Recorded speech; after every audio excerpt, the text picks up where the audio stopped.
एउटा यस्तो बैंक जहाँ इन्ट्रेस्टको कन्सेप्ट नै छैन। यहाँ दुई प्रकारका बैंकहरू छन्। एउटा बैंक जसले तपाईलाई ऋण दिन्छ, एउटा तोकेको समयको लागि एउटा सर्टेन अमाउन्ट अफ इन्ट्रेस्ट ब्याजको रूपमा। चाहे तपाईलाई घाटा होस् या नाफा होस्, तपाईले त्यो ब्याज सहित त्यो पैसा फिर्ता दिनुपर्छ। यो त्यो बैंक हो जुन हामीले सामान्य युज गरिरहेका हुन्छौँ।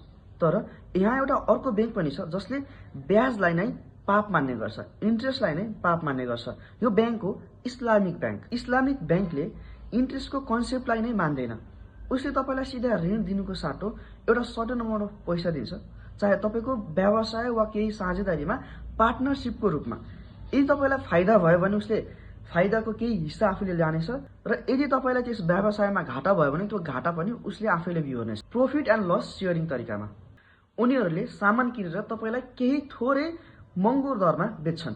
Trade based finance. इस्लामिक बैंकले इन्ट्रेस्ट लगाएर पैसाबाट पैसा कमाउने भन्दा पनि साझेदारीमा विश्वास राख्छन्। साउदी अरब, यूएई, मलेसिया र इन्डोनेसिया जस्ता केही देशहरूमा यो इस्लामिक बैंक रन गर्ने गर्छन्। अब तपाईले कमेन्ट गर्नुहोस् कुन बैंकिङ प्रणाली समाजको लागि राम्रो होला।